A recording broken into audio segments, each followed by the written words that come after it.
Today was a very busy day for obvious reasons. Yes, it did come with the wheel caps, and I've already taken them off and put these on because I like these better. Did not come with the light bar. That's something I'll have to get put on at a later date, but that's okay. So yeah, I did go ahead and get the Cybertruck. I did go ahead and sell both of my trucks to get the Cybertruck, so they are gone. We took this car and it is also dead, so we are steady pulling about 23 kilowatt right now. But that's okay.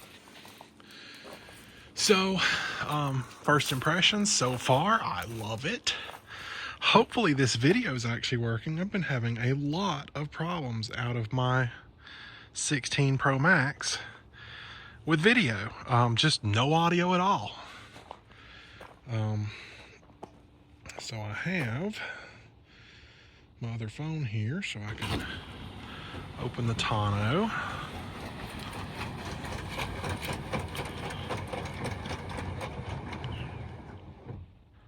Pretty cool. And you can open the tailgate, but you have to manually close it. So you do have your onboard power, which we will definitely put some tests to right here.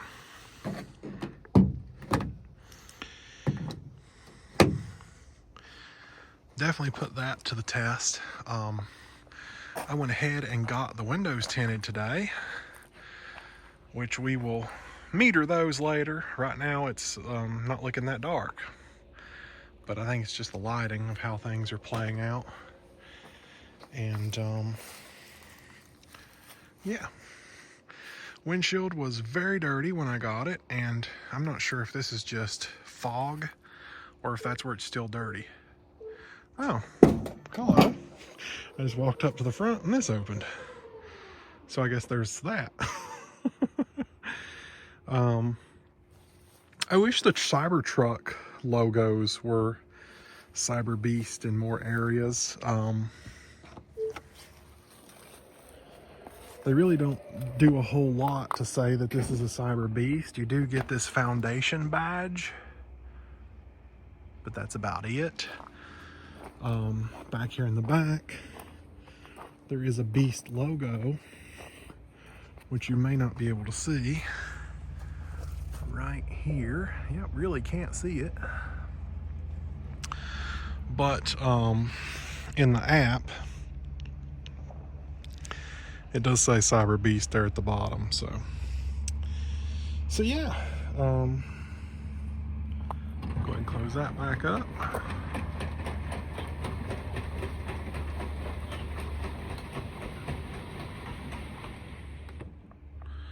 I will say that while I'm here, they did me a favor. They did me a solid on this car right here. So I transferred my license plate from my Model 3 to this car. And the Model 3 was due for renewal in December. And we're 3 months away from December. Less than 3 months away from December. And I knew that that was going to really screw me because I was going to transfer to this car and then immediately have to renew it. It was going to cost me a bunch of money. It was going to be a big hassle, like it always is. Because I bought the car right at the beginning of October-ish, they went ahead and marked it as inspected in October. So it can't be inspected in September, otherwise it doesn't count. You have to go get it re-inspected.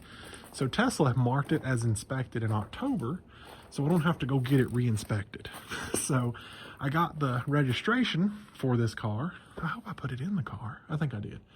And so when I got it, I could order my renewal already inspected, and at the same time I ordered a new plate. So it's kind of like one swift movement rather than having to do 20 different steps. So perfect.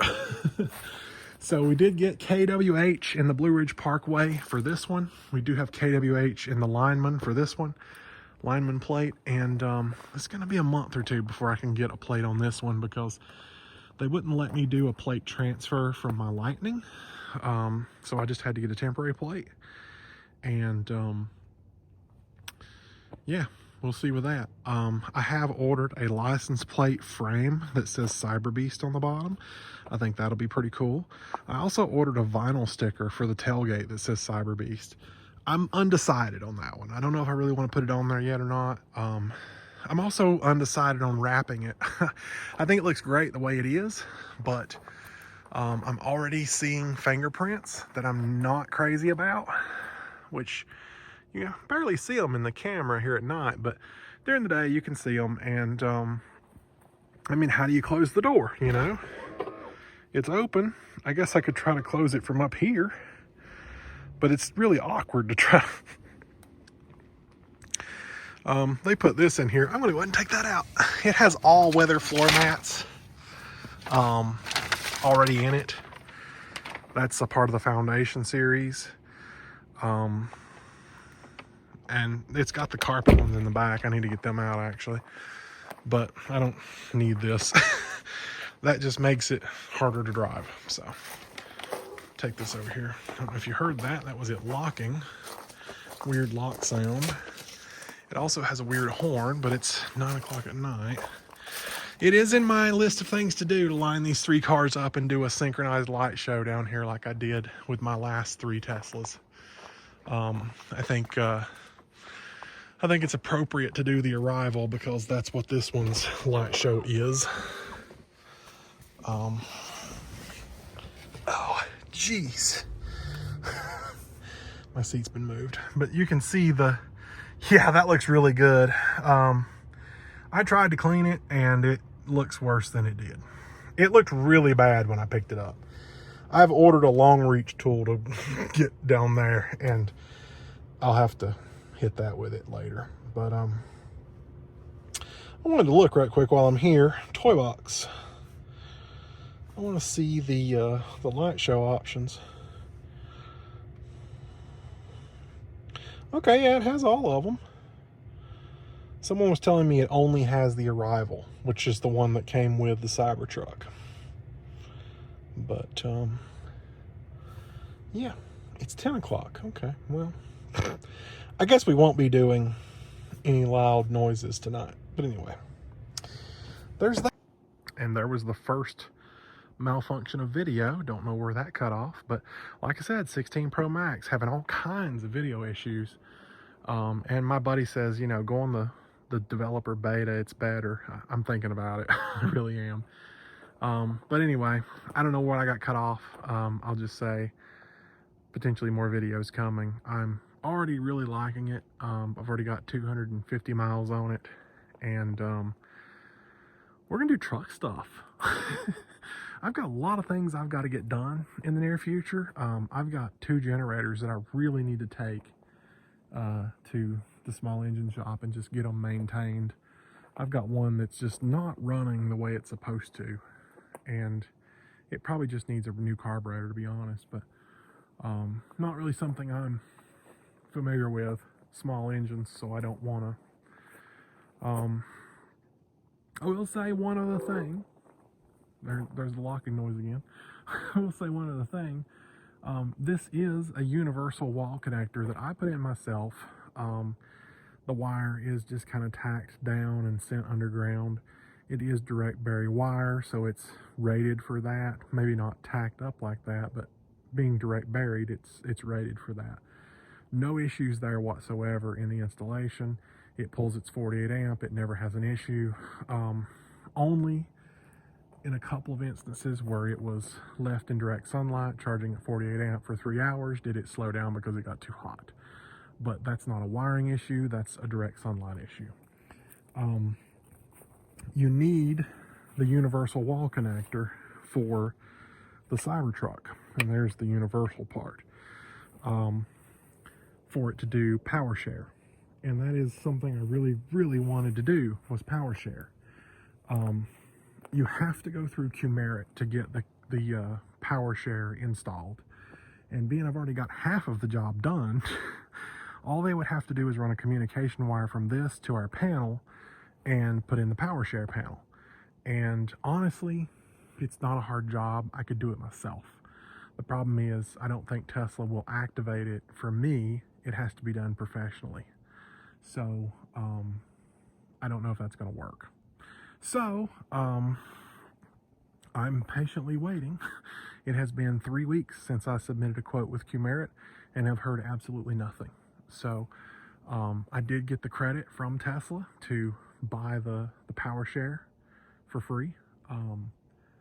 I'm tempted to go ahead and do it because I've heard it takes about 3 weeks to get here anyway. The problem is I don't want to get it and then Qmerit say, oh, well, we can't help you because you're outside of our network, or, you know, something with my setup doesn't work or whatever. This right here is about 50 to 70 feet from the panel. They don't like that. They don't want it any more than 50. So that would be a potential issue right there. So there's a lot of small issues.